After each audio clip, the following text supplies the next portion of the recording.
Runner shells is what we're calling the bioprinted bodies that you, the runner, inhabit when you go down to Tau Ceti. Each of our launch shells is really an archetype of gameplay. So abilities, passives, stat packages married to a very distinct silhouette that then players can look at, 50, 60 meters away and say, oh, I know what that is. I know what that player is capable of, and I can start to think about how to counteract it. One of the things we really want to do from the build crafting side is making sure that we're providing people ingredients instead of giving them a recipe.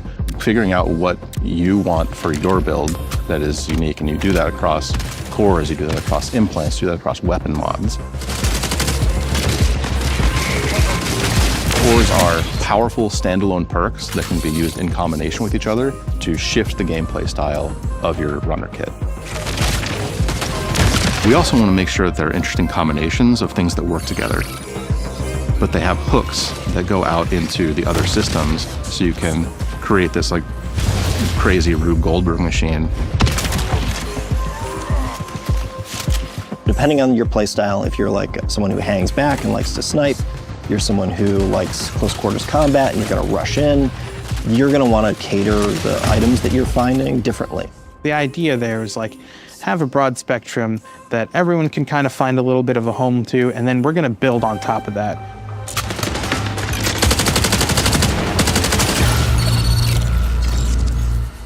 Destroyer is aggressive, brutal, whereas a modified, futuristic version of the Mjolnir armor from the original trilogy. The shell is designed to get into the fight as fast as possible and stay there.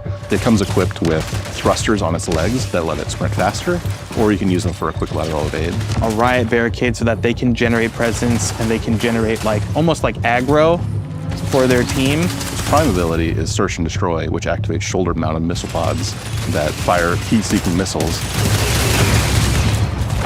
They have a way to lock down targets over sustained fire, which immobilizes them and allows your team to follow up.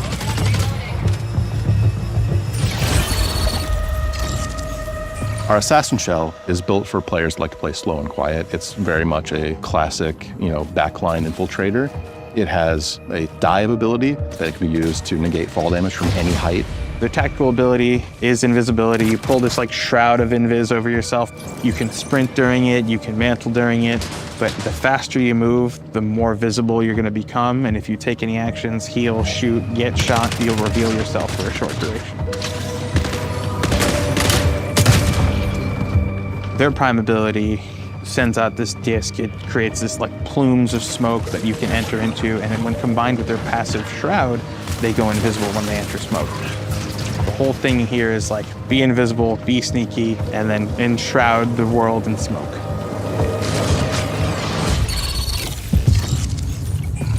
Originally, Recon was called internally Fun Police. That really is the core kind of fantasy. It's about hunting people down, it's about playing detective. If you want to find all the assassin shells on the map, Recon is the shell you want to use.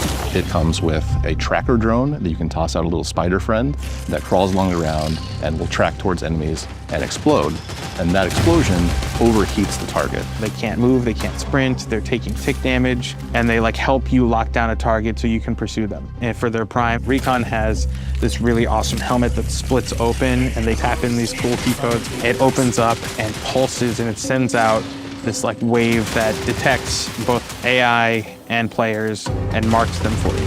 And when you break the shield of somebody as a Recon shell, they leave holographic footprints behind. So even if they run away, you can follow that trail and they'll lead right to them.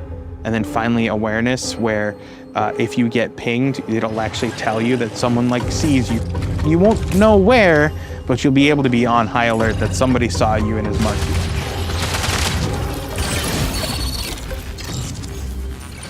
Vandal is our shell that is, just by its very nature, more agile than our other shells. It has microjets that let it do a double jump. It has a power slide that goes much further than our normal sprint slide. Their prime overloads their movement system so they can commit and chain all those actions together. They're about getting in and out, causing chaos. The arm cannon for Vandal unfolds and you find a big-ass gun barrel inside. You can use it to knock people out of cover. You can use it to knock people off of buildings, which is way more fun than knocking them out of cover. The number of times we've knocked people off of field maintenance is this is a great thing.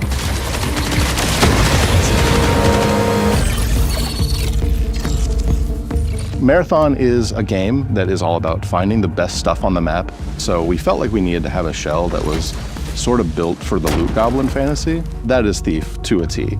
Thief's trade ability is X-ray visor, where you flip down your visor, you can see containers through walls, you can see enemies that are within line of sight. Their prime is a pickpocket drone, where they deploy this like elegant origami mechanicalized butterfly. It has like a mechanical whip that it can send out and that knocks loot out of both players and AI, and then it can suck that loot back up with the same whip.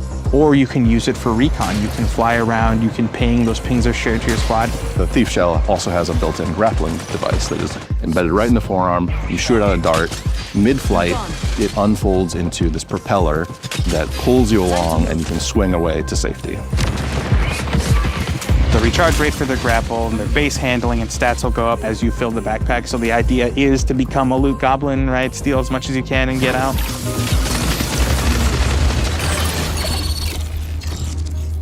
The triage shell is our shell for support players. If you want to keep your allies kicking so they can kick back, we have triage for you. They're equipped with these awesome like capacitive gauntlets where you activate them and then you can overcharge them and send out these tendrils that then like shock you back to life. Their tactical ability, they actually have these giant drones attached to the legs and they pull them out, and it's a little buddy, he's got a little face, and you give him a high five and send him on his way, and he'll come and hover over your shoulder and provide you with shields and health. Triage is really a combat medic, so we knew we needed to give an ability that was useful for firefights. They've got two traits. The first one is a trait ability called Battery Overcharge, where they overcharge their capacitive gauntlets, which makes their weapons performance better. And if you're using battery weapons specifically, breaking shields will EMP targets, and that becomes an on-ramp to like a whole new layer of build crafting. And then they have the second trait, Shareware, which is really cool, which is any buddies that have medi drones on them, any consumable you use will get like copied to them. So you kind of almost are this like battle medic that's like constantly running triage on your team.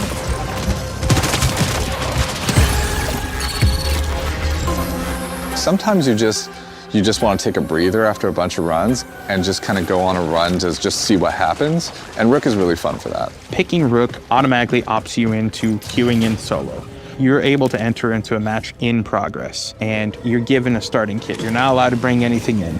That's almost to your advantage because you risk nothing and anything you take out is yours to keep. Instead of focusing on like progression and questing and things of that sort, it's a mode where we make it easy for you to just kind of drop into a match that's in progress and run about and try to scavenge as much as possible and get out with it so that you can populate your vault a little bit more for future runs.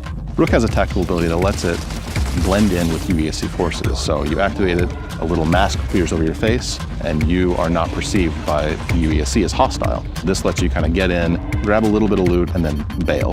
One of the things that I've really enjoyed about Rook is the added tension. Midway through a session, even though you've known like a few crews got taken out, or maybe you've taken out crews yourself, you don't know how many new players get injected through Rook.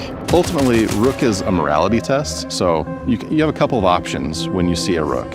Either you're a decent person and you drop them a piece of loot and let them be on their merry way, or you are a monster and you blast them in the face. And I'm not going to say which one I am. I blast a lot of Rooks.